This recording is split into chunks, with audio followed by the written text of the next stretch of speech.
The police station's fluorescent lights buzzed like a trapped hornet, casting a harsh glow over Chief Daniel Harper's desk. He stared at the photograph in his hands, his son's face beaming back. Ethan, 25, with his mother's green eyes and a smile that could light up a room. But tonight, that smile felt like a lie, because Daniel had just learned something that turned his world upside down. It was a letter, slipped under his office door, and signed but vicious. "Your son's a queer," it read, the words scrawled in jagged ink, followed by a grainy photo of Ethan holding hands with another man in the park. Daniel's chest tightened, not from anger, but from a gut punch of betrayal. Why hadn't Ethan told him? He'd raised his boy in Willow Creek, a small Ohio town where everyone knew your business, where Daniel's badge meant respect, order, and tradition. The idea of Ethan being gay didn't fit that world. Not yet. He shoved the letter into his drawer, his calloused fingers trembling.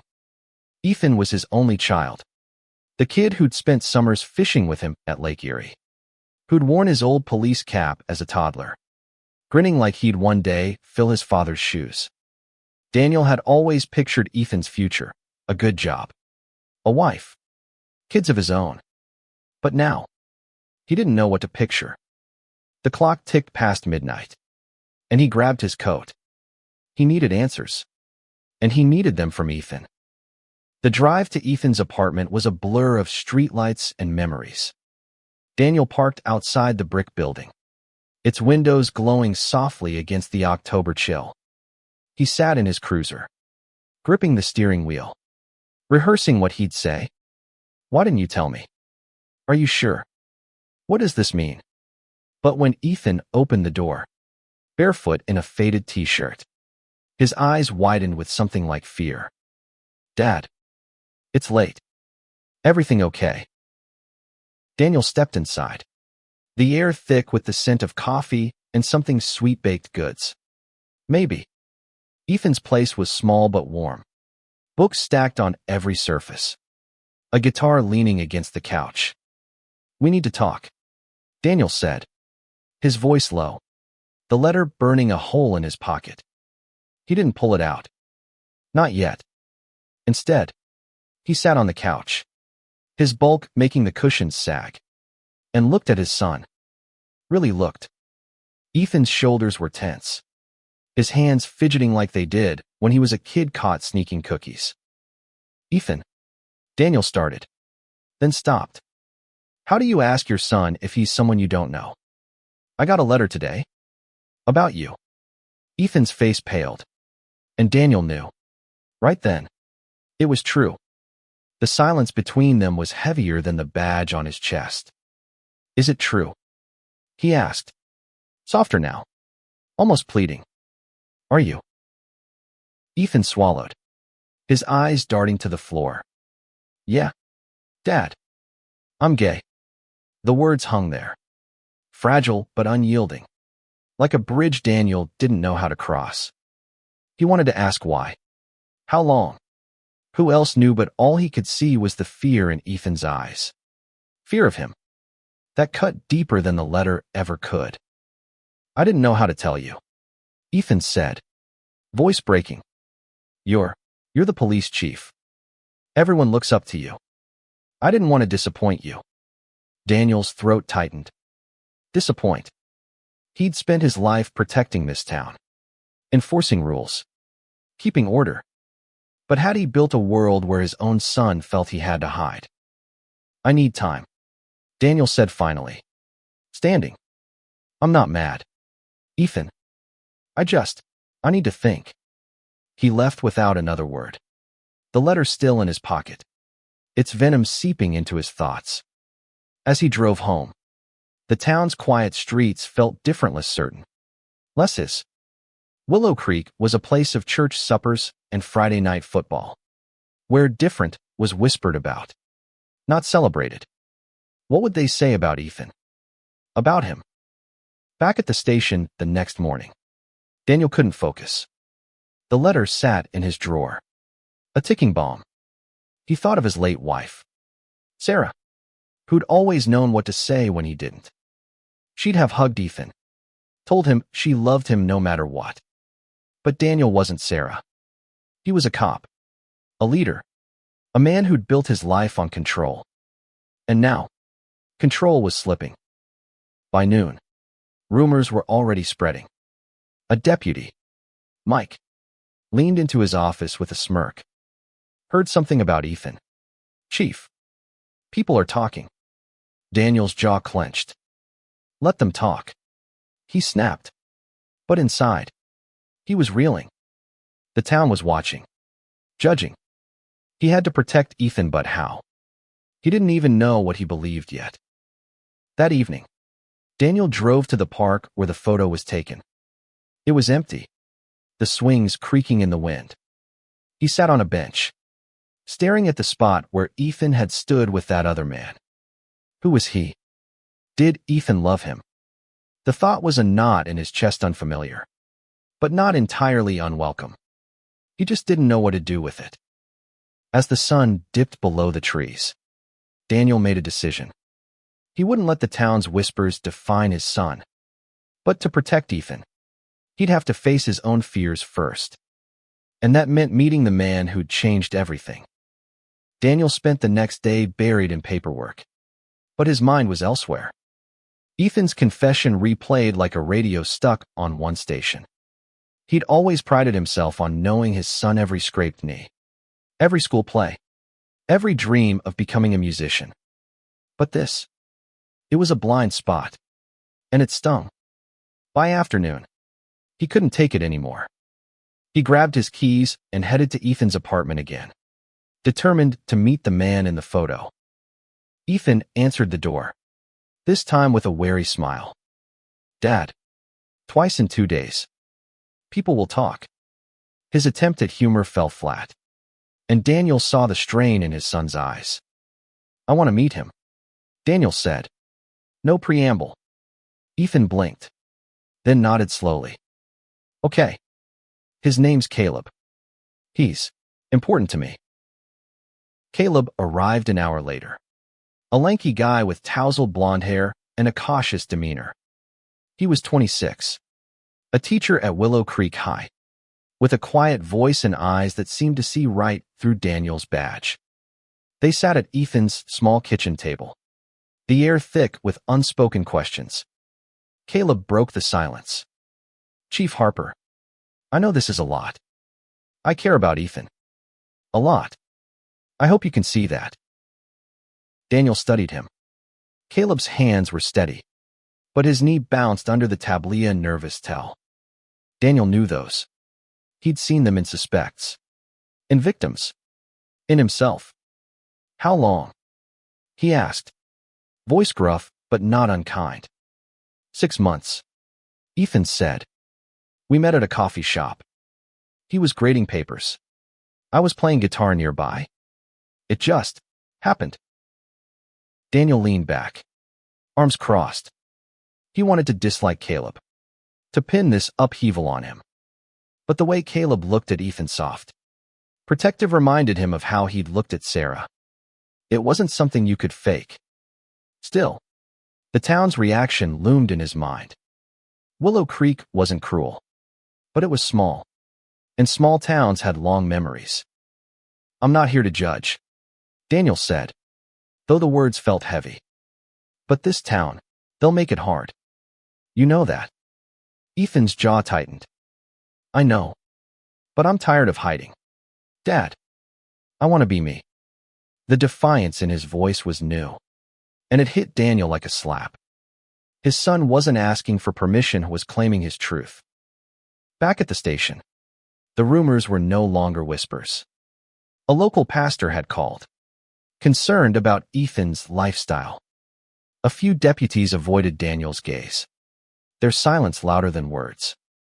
By evening, a flyer appeared on the community board outside the station. Protect our values.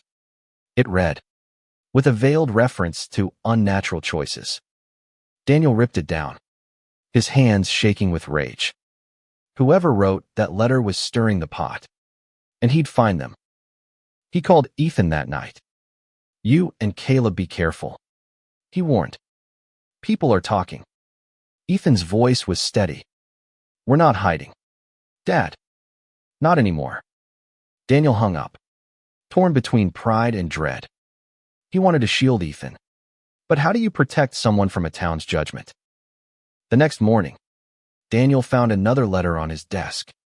This one was worse. Your son's a disgrace. Step down, or we'll make sure everyone knows.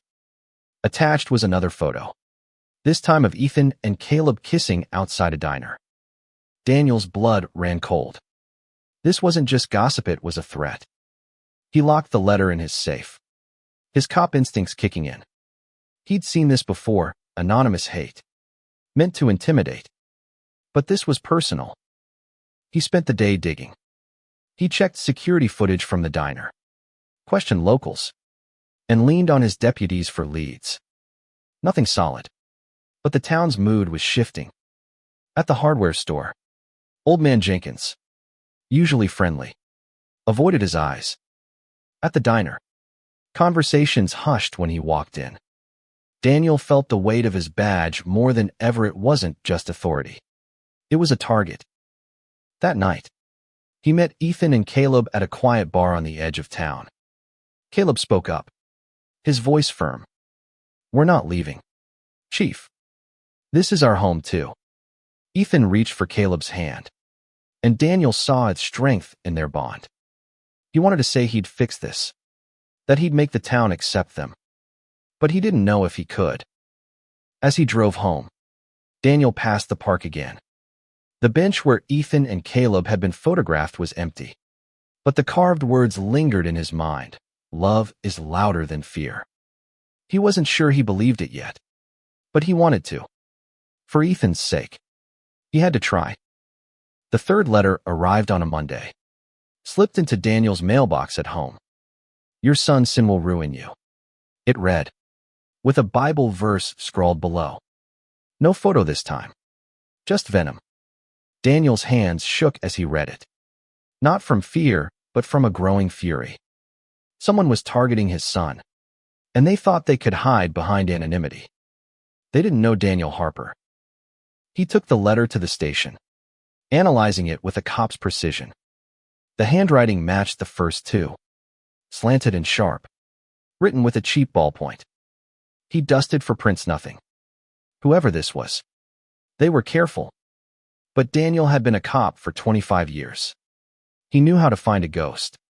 He started with the diner's footage, narrowing down faces in the background of the photo. One stood out, a man in a gray hoodie, watching Ethan and Caleb from across the street. The image was blurry, but it was a start. At home, Daniel called Ethan. You get any strange mail? Notes? Anything? Ethan hesitated. Yeah. A note under my door last week. Said I was unnatural. I threw it out. Daniel's grip tightened on the phone. Don't throw anything else out. Bring it to me. Ethan's voice was small. Dad, is this because of me? Daniel's heart cracked. No, son. This is because of someone else's hate. He met Ethan and Caleb at the park that evening. The same bench from the photo. Caleb brought the note he'd kept, same handwriting, same venom. We're not scared, Caleb said, but his eyes betrayed him. Ethan, though, was fire. I'm done being quiet. Dad, I love Caleb. I'm not ashamed. Daniel looked at his son, seeing Sarah's defiance in him. He wanted to protect that fire, but the letters were escalating. He couldn't ignore the threat. The next day, Daniel called a town meeting. As police chief, he rarely spoke publicly, but this was personal. The community center was packed locals, churchgoers, even kids from Ethan's high school days. Daniel stood at the podium, his badge gleaming under the lights. There's been talk, he began, voice steady, about my son, about who he loves. I'm here to set it straight. Ethan's my boy, and I'm proud of him. The room went silent. then erupted. Some clapped. Others whispered. The pastor from earlier stood, quoting scripture about sin. Daniel cut him off. This isn't about your Bible. This is about my son. He didn't plan the words. They just came. He saw Ethan in the back, eyes wide, Caleb's hand in his. For the first time, Daniel felt like he was doing something right. But the letters didn't stop. Another arrived the next day. This time at the station. You can't protect him forever. Daniel's blood boiled. He cross-referenced the hoodie guy with local records, landing on a name, Tom Grayson, a loner with a rap sheet for petty vandalism. Tom had been at the diner the night of the photo. Daniel drove to his trailer, finding him drunk and belligerent. I didn't do nothing. Tom slurred, but his pen matched the letters. Daniel arrested him, but it felt hollow. Tom was a pawn, not the mastermind. Back at the station, Daniel pored over the evidence. The letters were too polished, too calculated for Tom alone. Someone else was pulling strings, someone with influence. He thought of the pastor, the flyers, the whispers. Willow Creek was small, but it had its power players, people who didn't like change, who saw Ethan as a threat to their values. Daniel's job was to protect the town, but now he wondered who was the real threat. That night, he sat with Ethan and Caleb at the diner, ignoring the stares. Ethan laughed at something Caleb said, and for a moment, Daniel saw his son really saw him. Not the kid he'd imagined, but the man he'd become. I'm proud of you, Daniel said, the word surprising even himself. Ethan's eyes glistened. Thanks, Dad. As they left, Daniel noticed a car idling across the street, too far to make out the driver. His cop instincts screamed. This wasn't over. Whoever was behind the letters was still out there, and they weren't done. Daniel couldn't shake the image of that car. Its headlights had lingered too long, its engine too quiet for a casual passerby. He jotted down the partial plate number and ran it through the system the next morning. No matches, but his gut told him it was connected. The letters, the car, the town's growing tension, it was all part of something bigger. He just didn't know what yet. He called Ethan. You and Caleb stay sharp. Don't go out alone for a while. Ethan's voice was tight. Dad, we're not kids. We can handle it. But Daniel heard the doubt. He hated putting fear in his son's voice. But he'd seen what hate could do. In his 25 years as a cop, he'd broken up bar fights, chased down vandals, even faced a gun once. But this was personal, and it scared him more than any bullet. At the station, Daniel pulled Mike aside. The deputy had been loyal for years, but his smirk about Ethan still stung. You hear anything about who's behind these letters? Daniel asked. Mike shrugged. Too quick. Just talk. Chief, you know how people get. Daniel didn't buy it. Mike's eyes darted away, and Daniel made a mental note to watch him. That afternoon, another flyer went up, this time on the church bulletin board. Keep Willow Creek pure. It didn't name Ethan, but it didn't have to. Daniel tore it down, his hands shaking. He drove to the church, confronting Pastor Reynolds, a wiry man with a fire and brimstone stare. You know anything about this? Daniel asked, holding up the crumpled flyer. Reynolds raised an eyebrow. People have a right to their beliefs. Chief. Daniel stepped closer. Not when it's a threat. Back home, Daniel found Ethan waiting on his porch, Caleb beside him. We got another note, Ethan said, handing it over. Same handwriting. Same hate. Leave. Or you'll regret it. Daniel's jaw clenched. You're staying with me tonight, he said. Ethan protested, but Caleb nodded. He's right. Ethan, this is getting serious. At Daniel's house, the three sat in the living room. The silence heavy. Caleb broke it. Chief, I know you're trying to protect us. But this town, it's not just one person. It's a mindset. Daniel wanted to argue, but he couldn't. He'd seen the looks, heard the whispers. Willow Creek was his home, but it was turning on his son. The next day, Daniel dug deeper. He traced the car's partial plate to a rental agency in the next county. The clerk remembered a man in his 40s. Nondescript. Paying cash. No name. No ID. Daniel's frustration grew. He checked Tom Grayson's connections, finding a link to a local group called Family First, led by a businessman named Richard Holt. Holt was wealthy, connected, and vocal about traditional values. Daniel's radar pinged. He confronted Holt at his downtown office, a sleek space filled with hunting trophies. Know anything about letters threatening my son? Daniel asked, voice low. Holt smiled. All charm. I'm a family man. Chief, I don't condone threats. But his eyes were cold, calculating. Daniel left, unconvinced but without proof. That night, Daniel hosted Ethan and Caleb for dinner. It was awkward at first, but Caleb's stories about teaching made Ethan laugh, and Daniel found himself smiling. He saw their love, not as a concept, but as something real, small glances. Shared jokes. It didn't erase his fears, but it softened them. As they cleared the table, the phone rang. It was Mike, his voice urgent. Chief, you need to get to the park. Now. Daniel grabbed his gun and badge, Ethan and Caleb trailing behind. At the park, the bench was defaced, spray-painted with slurs. A crowd had gathered, some angry, some silent. Daniel's heart sank. This wasn't just a letter Anna Maria, it was public. Ethan stared at the bench, his face pale. Caleb took his hand, defiant. Daniel stepped forward, addressing the crowd. This stops now, he said, voice like steel. Anyone who's got a problem with my son deals with me. The crowd dispersed, but the damage was done. Daniel knew the real fight was just beginning. The spray paint on the bench was still wet when Daniel took photos for evidence.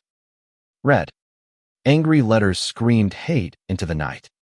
And Ethan's face pale, eyes glistening, burned into Daniel's memory. He sent Ethan and Caleb home, promising to handle it. But inside, he was unraveling. This wasn't just a prank. It was a declaration of war. Someone wanted Ethan gone, and they were bold enough to make it public. Back at the station, Daniel worked late, cross-referencing the paint's brand with local stores. It was a common type, sold everywhere. But he found a receipt in Tom Grayson's trailer for a can bought days before. Tom was still in lockup, so someone else had used it. Daniel's mind went to Richard Holt again. The man's smooth denial didn't add up, and his Family First group had been linked to similar incidents in nearby towns. He called a meeting with his deputies, laying out the evidence, the letters, the photos, the paint. Someone's orchestrating this, he said, and I want them found. Mike shifted uncomfortably, avoiding Daniel's gaze. Could just be kids.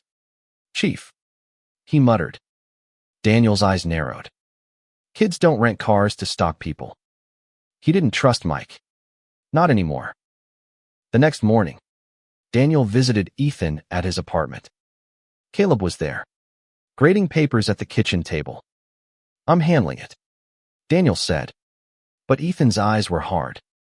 Dad, it's not just about finding who did it.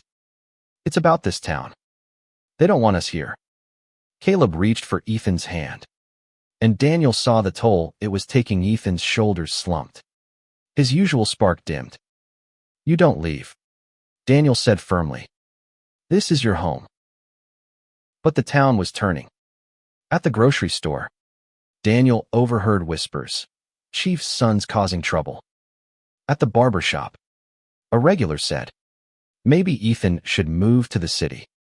Daniel kept his cool, but each comment was a knife. He'd spent his life serving these people, and now they were closing ranks against his son.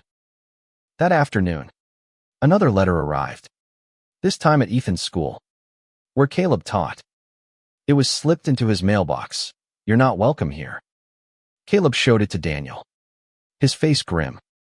"I'm not quitting my job," he said, "but I'm worried about Ethan. He's trying to be strong." "But," Daniel nodded, understanding. Ethan was fighting, but he was human. Daniel doubled down, pulling security footage from the school. He spotted the same gray hoodie, but the face was obscured. He leaned on the rental agency again, getting a description that matched Holt's build. It wasn't enough for a warrant, but it was enough to confront him. At Holt's office, Daniel laid out the evidence: the car, the letters, the paint. "You're behind this," he said. Holt laughed, unfazed. "You're reaching, Chief. I'm just a concerned citizen." Daniel left, his fists clenched, knowing Holt was lying but unable to prove it. That night, Daniel invited Ethan and Caleb over. He cooked badly, burning the chicken, but it broke the tension. Ethan teased him, and Caleb laughed. And for a moment, it felt like family. But as they ate, Daniel's phone buzzed. Another deputy, Lisa, texted, "Vandalism at the diner. More paint." Daniel rushed out, leaving Ethan and Caleb behind. The diner's windows were smeared with slurs, the same red paint.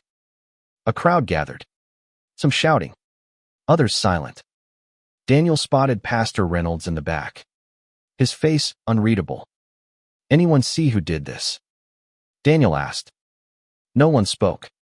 He took photos, his hands steady but his heart racing. This was escalating, and he was running out of time. He drove to the station, pulling Mike into his office. "You know something?" Daniel said, voice low. Mike fidgeted. "I heard Holt's group is planning something big. A protest. Maybe." I didn't want to say anything without proof. Daniel's blood ran cold. A protest. Against Ethan. He thanked Mike. But the trust was gone. He needed to act. And fast.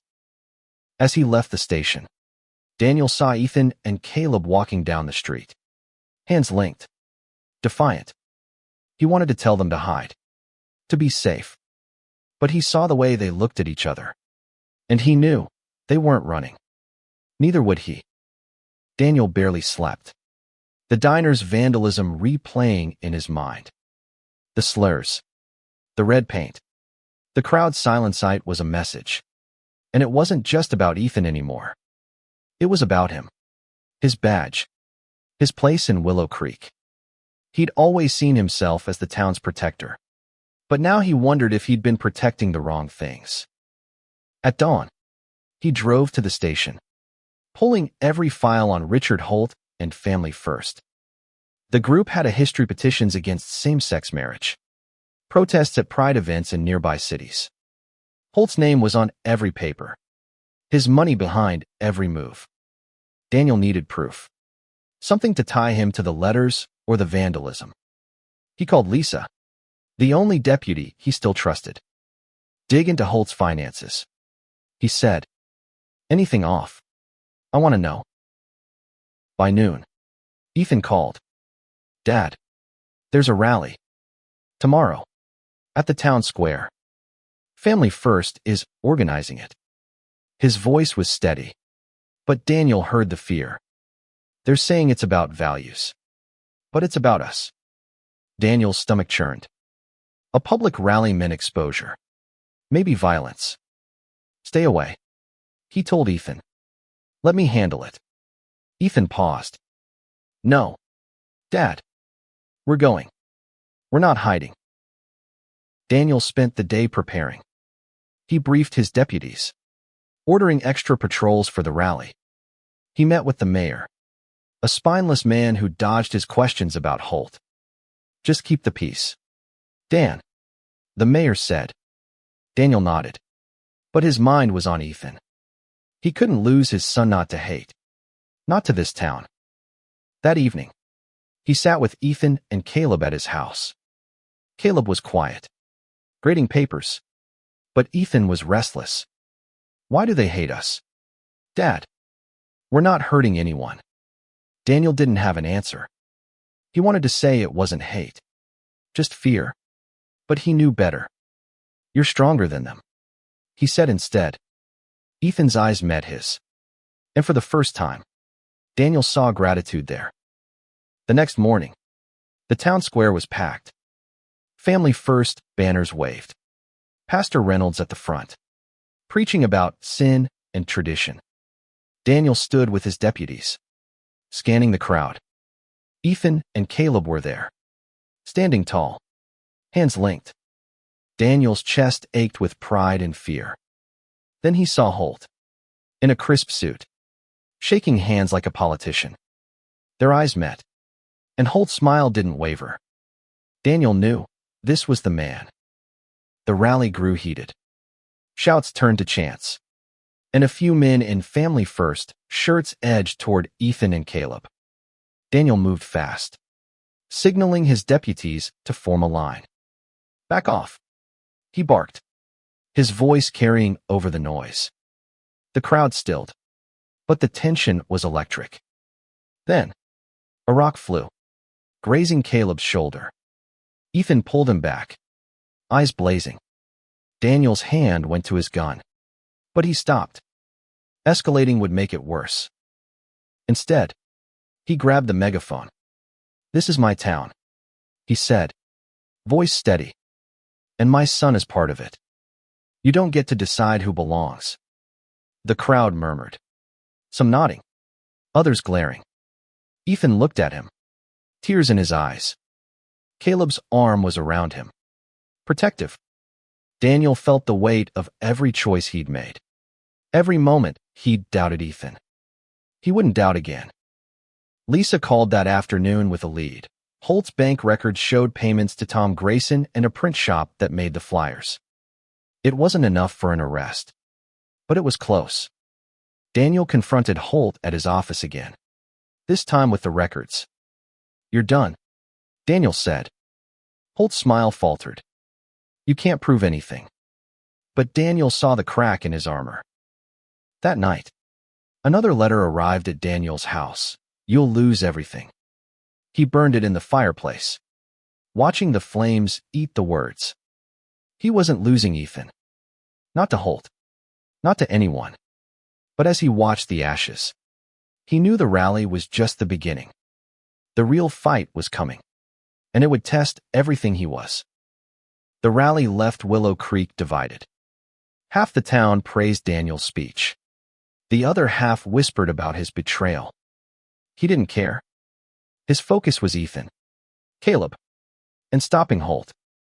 The bank records were a start, but Daniel needed more. He spent hours at the station, combing through evidence, chasing leads. Lisa found a paper trail. Holt had funded the print shop and paid Tom Grayson through a shell account. It was close, but not airtight. Daniel met Ethan and Caleb at the diner, now cleaned of paint but scarred by the memory. Ethan was quieter, his defiance tempered by exhaustion. They're not stopping, are they? He asked. Daniel shook his head. Not yet. But I am. Caleb squeezed Ethan's hand, his eyes steady. We trust you, Chief. Daniel nodded. But the weight of that trust was heavy. He wasn't just a cop anymore, was a father fighting for his son's place in the world. He leaned on Lisa to dig deeper, and she delivered. A witness, a clerk at the print shop, admitted Holt had ordered the flyers personally, using cash to avoid a paper trail. It was enough for a warrant. Daniel moved fast, arresting Holt at his office in front of his staff. You're making a mistake, Holt said, his voice calm but his eyes panicked. Daniel didn't respond. He cuffed him, read his rights, and felt a flicker of triumph. But it wasn't over. At the station, Holt lawyered up, refusing to talk. Daniel interrogated Tom Grayson again, who cracked under pressure. Holt paid me to write the letters, Tom admitted. Said it was for the town's good. Daniel's blood boiled, but he kept his cool. Tom's confession tied Holt to the threats, but the vandalism and the car were still loose ends. The town buzzed with Holt's arrest. Some called Daniel a hero. Others, a traitor. Pastor Reynolds led a prayer vigil outside the station, calling for moral clarity. Daniel ignored it, focusing on Ethan. He invited them over, cooking again this time without burning anything. They laughed, and Daniel saw Ethan's spark return. You arrested him? Ethan asked, eyes wide. Daniel nodded. For you. But the next day, Holt was released on bail. Daniel wasn't surprised Holt's money bought influence, but it stung. That night, Ethan called, his voice shaking. Someone slashed Caleb's tires. Outside our apartment. Daniel rushed over, finding Caleb shaken but defiant. We're not leaving, Caleb said. Ethan nodded, but his eyes were haunted. Daniel stayed up, patrolling their street in his cruiser. He saw the car again, the same one from before, idling in the shadows. This time, he got the full plate. It traced back to a Family First member, a man named Greg Walsh, with a history of harassment. Daniel arrested him at dawn, finding spray paint and a knife in his car. Walsh confessed to the vandalism, but swore Holt hadn't ordered it. We just wanted to scare them, he said. Daniel didn't believe it was that simple. He confronted Holt again, this time at his home. You're done, Daniel said, showing the evidence. Holt's mask slipped, his voice venomous. You think you can stop this? The town doesn't want your son. Daniel stepped closer. The town isn't yours.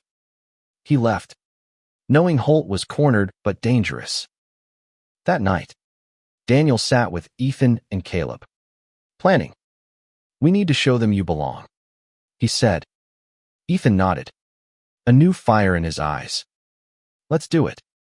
They decided to host a community event, a barbecue at the park, to show Willow Creek that love wasn't a threat. Daniel knew it was risky, but it was time to fight hate with something stronger. As he drove home, Daniel felt Sarah's presence. Her voice in his head, love him. Dan. That's enough. For the first time, he believed it might be. The barbecue was Ethan's idea, but Daniel made it happen. He reserved the park, rallied support of locals, and spread the word. It was a stand not just for Ethan and Caleb, but for anyone who'd ever felt like they didn't belong. Daniel wasn't sure the town would show, but he had to try. For Ethan. For Sarah. For himself. The day was crisp, the park alive with autumn colors. Ethan and Caleb set up tables, stringing lights across the trees. Locals arrived, some hesitant, others smiling. Lisa brought her kids, who ran around with balloons. The diner owner donated burgers, and a band played soft country tunes. Ethan strummed his guitar, Caleb beside him, their ease drawing people in. Daniel watched, his badge off, feeling like a father more than a chief. But not everyone was there to celebrate. A small group from Family First gathered across the street, holding signs, "Protect our town." Pastor Reynolds was with them, his voice carrying scripture. Daniel tensed, but Ethan grabbed his arm. Let them be. Dad, this is about us. Daniel nodded, but his eyes stayed on the crowd. As the sun set, Ethan took the makeshift stage, guitar in hand. This is my home, he said, voice clear. And I'm not leaving. Not because of hate, not because of fear, because love is louder. He played a song he'd written for Caleb, raw and beautiful, and the crowd hushed. Caleb's eyes shone, and Daniel felt his throat tighten. He saw Sarah in Ethan's courage, her heart in his words. Then, a shout broke the moment. A Family First member crossed the street, yelling slurs. Daniel moved fast. But Ethan stepped forward. Unafraid. We're not your enemy, Ethan said, voice steady. The man faltered. And the crowd locals. Friends. Even some strangers closed ranks around Ethan and Caleb. Daniel saw it then. The town wasn't all hate. Some were ready to stand with his son. Holt arrived late, his face a mask of calm. Daniel confronted him. It's over, Richard. The town's changing. Holt's smile was thin. You think one barbecue fixes this? But Daniel saw doubt in his eyes. Holt's influence was slipping, and he knew it. The next day, Daniel got the final piece of evidence, a recorded call between Holt and Walsh, planning the vandalism. It was enough. Holt was arrested again, this time with no bail. The letters stopped. The flyers vanished. Willow Creek didn't change overnight. But cracks formed. People talked, listened, questioned. The pastor's sermon softened. The diner owner put a rainbow sticker in his window. Daniel sat with Ethan and Caleb at the park weeks later. The bench now repainted. The carved words clear, love is louder than fear. Ethan leaned against Caleb, smiling. You did this, Dad, he said. Daniel shook his head. You did. I just followed. He thought of Sarah, of the town he'd served, of the son he'd almost lost to fear. Willow Creek wasn't perfect, but it was home, and home was worth fighting for. Daniel looked at Ethan, at Caleb, at the bench. For the first time, he felt peace. The town was speechless, not from shock, but from a quiet, growing understanding that love, in all its forms, was enough.